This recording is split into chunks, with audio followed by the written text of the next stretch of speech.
Dean from Dean's Weather Watch. Happy Valentine's Day. It is February 14th, 2021. Historic snowstorm.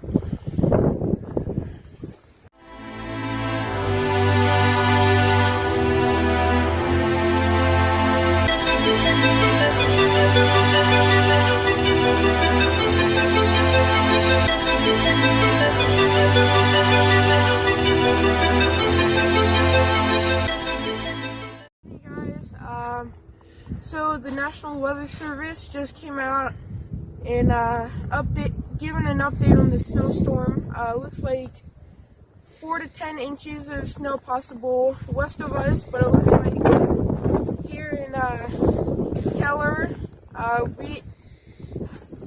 we should expect at least 6 to 8 inches of snow falling. I'll keep you updated on what happens